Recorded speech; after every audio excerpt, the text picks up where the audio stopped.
आज सुबह एनडीए ने अपने घोषणा पत्र का अनावरण किया। वहां पर जेपी नड्डा, अमित शाह जी, नीतीश कुमार जी, सम्राट चौधरी जैसे काफी लोग मौजूद थे। और इससे छोटी प्रेस कॉन्फ्रेंस इतिहास में कभी नहीं हुई। 6 सेकंड में प्रेस कॉन्फ्रेंस शुरू हुई, मैनिफेस्टो दिखाया गया, सबके सब अगली। तो दो चार बातें इससे साफ है। पहली बात यह है कि वो आपके किसी सवाल का सामना नहीं करना चाहते हैं, आपके किसी सवाल का जवाब नहीं देना चाहते। दूसरी और ज्यादा चिंता की बात यह है, क्या बिहार के मुख्यमंत्री पूरी स्वस्थ नहीं है? क्या वो प्रेस कॉन्फ्रेंस का हिस्सा नहीं बन सकते हैं? और उन सबके जाने के बाद सम्राट चौधरी जी ने घोषणा पत्र से कुछ पेजेस पढ़े। बिहार की अस्मिता का, आपके मुख्यमंत्री का इससे ज्यादा मान और दूसरा कोई नहीं कर सकता। असलियत तो ये है कि 20 साल सत्ता में काबिज रहने के बाद मैनिफेस्टो नहीं लाया जाता है, रिपोर्ट कार्ड लाया जाता है। 2 दशकों से आप सत्ता में हैं और आप जनता को बता रहे हैं हमारी सरकार में तो हम ये करेंगे, हम वो करेंगे। जनता आपसे पूछ रही है, 20 साल आप पर भरोसा किया, 20 साल आपको सत्ता की चाबी दी, 20 साल ये तथाकथित डबल ट्रबल जनता सरकार चली, आपने हमारे लिए क्या किया? और उसका जवाब निर्वटा सन्नाटा है। और इसीलिए 6 सेकंड की प्रेस कॉन्फ्रेंस करके एनडीए के शीर्ष नेता वहां से भाग गए। आपने देखो महागठबंधन ने भी अपना घोषणा पत्र लागू किया था और हमने उसका अनावरण करते वक्त हमारे जो मुख्यमंत्री के प्रत्याशी हैं, फेस है, तेजस्वी जी ने सबसे बड़ा हमारा शीर्ष नेतृत्व वहां पर बैठा और हमारे लिए घोषणा पत्र जमा खर्च नहीं। अगर आप एनालिसिस करिएगा कि बीजेपी और जेडीयू के घोषणा पत्रों में से कितनी चीजों को लागू किया गया, तो 10 या 15% चीजें लागू की, बाकी नहीं।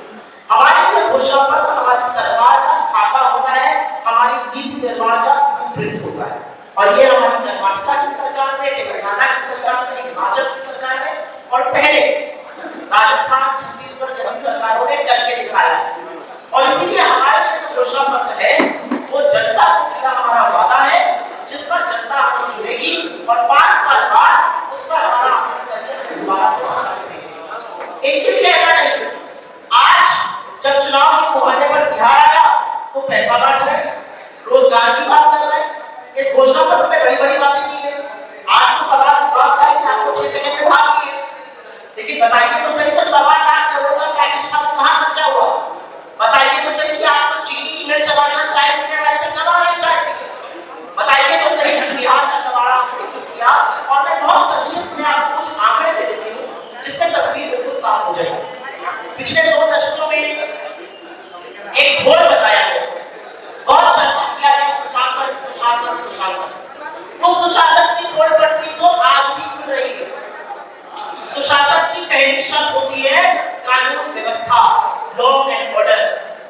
कल मोकामा में दिन दहाड़े चुनावी प्रचार के दौरान एक आदमी की हत्या हो जाती, कोई पूछने वाला नहीं है कि एनडीए के प्रत्याशी के पास उसके काफले में बारूद और गोलियां कैसे थी, बंदूकें कैसे थी। अभी आप चले जाइए तो आपकी चेकिंग होगी हर 400 मीटर पर, होनी भी चाहिए चुनाव के दौरान। उनके काफले में गोली बारूद कहां से आया, कोई पूछने वाला नहीं।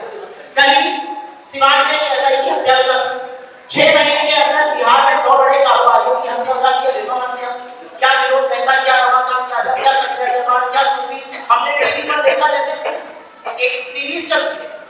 टीवी में लोग तमंचे और गोली रखकर आ रहे हैं, हॉस्पिटल में घुस रहे, मार के चले जा रहे, कारोबारी के घर में घुस रहे, मार के चले जा रहे, अस्पताल के अंदर घुस रहे, मैनेजर को मार के चले जा रहे। ये सब राजधानी पटना में हो रहा है।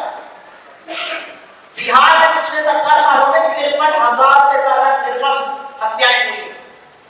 बिहार में 953 अपराध रोज होते हैं, 18 बच्चे हर हफ्ते रेप का शिकार होते हैं। ये लॉ एंड ऑर्डर है। ये लॉ एंड ऑर्डर है कि मुजफ्फरपुर में 20 जगह चाकू से गोली हुई बच्ची को पटना लाया जाता है, 8 घंटे तक उसका एड्रेस रखा जाता है, वो वही दम हो गया। ये सुशासन है। ये सुशासन है कि 16,000 से ज्यादा स्कूल में बिजली नहीं है, 73,000 से ज्यादा स्कूलों में आज कंप्यूटर नहीं है। ये सुशासन है कि बिहार जो नालंदा और कहां से लोग पढ़ के आते थे, आज वो नीति आयोग की रिपोर्ट में 28वें नंबर पे सारे राज्यों में सबसे नीचे। क्या सुशासन है? 57% अस्पतालों की कमी है। क्या सुशासन है? सरकारी अस्पतालों की दीवारें टूट रही हैं, जानवर लौट रहे हैं, पानी भरा हुआ है,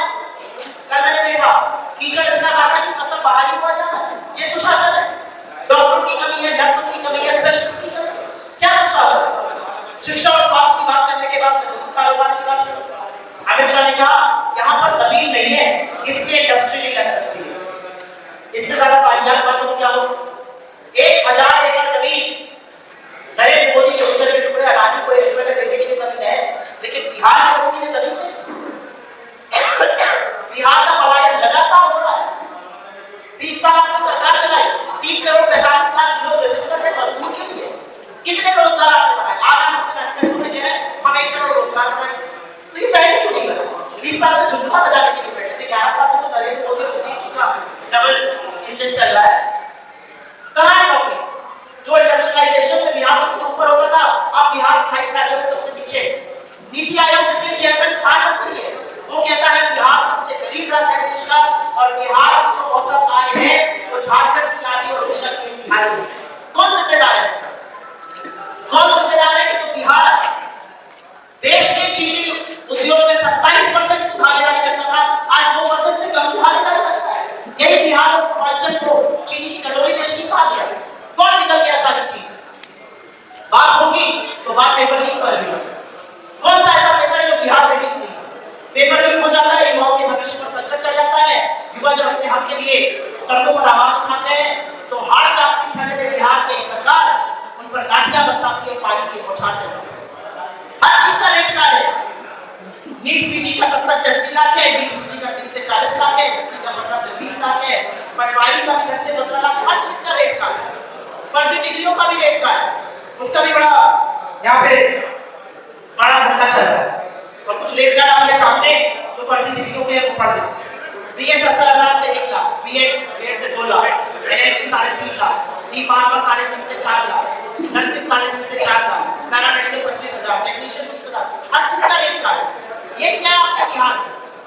और असलियत ये है कि बड़ी-बड़ी बातें करने के बजाय अगर बिहार का भला किया गया होता तो आज वो दिल्ली से, बंबई से, गुजरात से, चेन्नई से ट्रेनें भर-भर के देश की छठ के टाइम पर बिहार आई, दिवाली के टाइम पर बिहार आई, उसमें जानवरों की तरह हमारे लड़के, हमारे बच्चे घूस कर नहीं आते।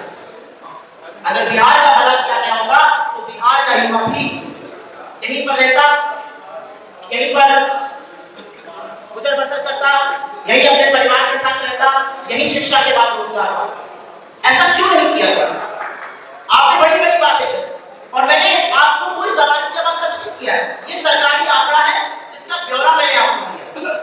और इधर-उधर की बात करने से बेहतर है थोड़ा सा हम क्या करना चाहते हैं उसके बारे में चर्चा जरूर हो, हमारा क्या प्लान है और हम बिहार के लिए क्या सोचते हैं।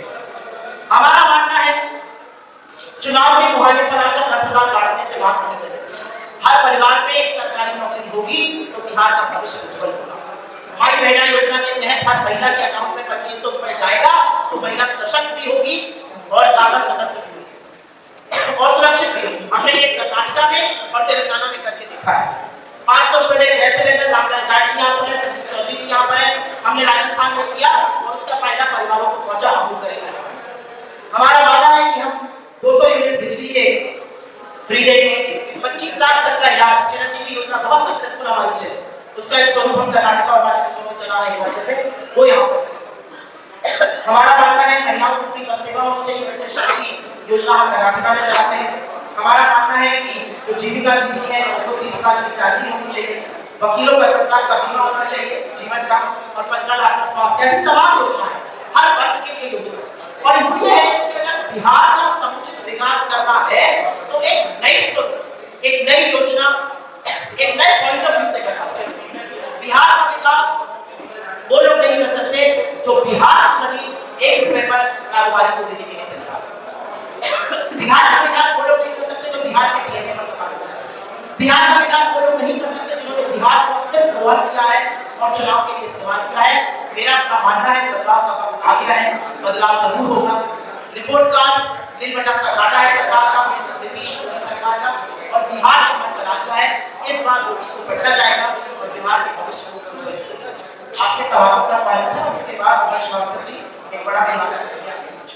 पीएम मोदी आज बोले हैं कि पाक के आकाओं को पता चल गया है कि भारत कितना ताकतवर है। प्रधानमंत्री मोदी पाकिस्तान का नाम किस मुंह से लेते हैं? इतना डरपोक और कायर आदमी 61 बार डोनाल्ड ट्रंप ने कह दिया मैंने सीज़फायर कराया, 7 जेट गिराए, मोदी जी के मुंह से चूड़ी निकलती। अरे हम आपके साथ खड़े हैं, आप हिम्मत तो दिखाइए, 61 बार बोलने बोला, एक बार आप बोलिए डोनाल्ड ट्रंप आप झूठ बोल रहे हैं, आपने सीज़फायर नहीं कराया।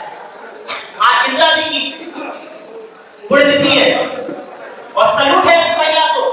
अमेरिका के आग में आप लड़के कहा 7वां तो क्या 70वां बेड़ा भी भेजेंगे, पाकिस्तान के तो टुकड़े करके रहूंगे और करके दिखाया।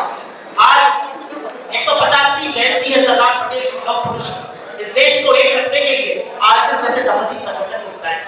ये ताकत होती है जो देश के प्रेम करते हैं। इधर उधर की बातें, चुनाव आता है, मोदी जी वही किसी भी चीज में वही विक्टिम कार्ड, मुझे ये कह दिया, रोना धोना फलाने को। आपकी बेटी को कोई लेके चला जाएगा? आपके यहाँ पर सम्मानित हो गया, इससे ज्यादा शर्म की बात तो प्रधानमंत्री मंच से कह सकता है कि आपकी बेटियों को कोई लेकर चला जाएगा? ये महिला अस्मिता का मामला है। चुनाव आता है, प्रधानमंत्री पाकिस्तान याद आता है, आपको 1.25 लाख करोड़ क्यों नहीं याद है बिहार के? आपको क्यों नहीं महिला अस्मिता याद है? आपको क्यों नहीं चीनी की फैक्ट्री याद है? आपको क्यों नहीं रोजगार याद आया? आपको क्यों नहीं खिलाया याद है? मोदी जी डटकों पर कायम रखा करती है और उनकी पकड़ा उनकी केवल डोनाल्ड ट्रंप बोल रहे हैं। मैम अभी आपने कहा बिहार में मैम आपने अभी ये कहा कि 1 रुपये में कारोबारी को जमीन देने वाले बिहार का विकास नहीं कर सकते, तो क्या लैंड फॉर जॉब वाले विकास करेंगे? लैंड फॉर जॉब वाले विकास करेंगे? कन्विक्शन हो गया है, आप जज है क्या? कन्विक्शन कर दिया, स्वीकार नहीं है कोर्ट ने। कोर्ट तो बहुत सारी चीजें स्वीकारता है, कोर्ट ने तो बड़ी बात भी स्वीकारा। क्या हुआ आज हमें समझ में पत्रकारिता की है, आपको पता होगा। मेरी बात सुनो, कोर्ट का फैसला आने दीजिए, आप और मैं जज नहीं है। कोर्ट फैसला करे, चार्जशीट फैसला नहीं होती। मेरी बात चार्जशीट होती। चार्जशीट स्नूपिंग के मामले में भी दाखिल की गई, चार्जशीट कड़ी बार होने के लिए दाखिल की। चार्जशीट को मत बनाइए। मेरा एक छोटा सा सवाल है, बिहार के होने के नाते तो आपको भी बड़ा गुस्सा आना चाहिए कि अमित शाह आप ही की धरती पर आकर कहते हैं बिहार की इंडस्ट्री नहीं कर सकती क्योंकि जमीन नहीं, और उन्हीं की सरकार 1000 एकड़ जमीन 1 रुपए में दे रही है। आपको गुस्सा नहीं आ रहा? अरे थोड़ा गुस्सा आप भी दिखाइए, तब दर्पण देखकर की भूमि से आप आते हैं, क्रांति की भूमि से आते हैं। क्रांति तो आप लोग से शुरू हो रही है। राहुल जी और तेजस्वी के लिए पीएम मोदी यहाँ बोले हैं कि 2 युवराज और करप्ट फैमिली। प्रधानमंत्री मोदी की भाषा को सभी को पता है क्या क्या बोलते हैं, गुजरात 50 करोड़ की गर्लफ्रेंड, कांग्रेस की विधायक, इस तरह की भाषा को बोलते हैं। चुनी हुई मुख्यमंत्री को दीदी और दीदी कहकर टैकल करना, ये सब करते हैं। मोदी जी 20 साल की सत्ता के बाद यहाँ आए, चुनाव है, मोदी जी अपना काम नहीं गिना सकते।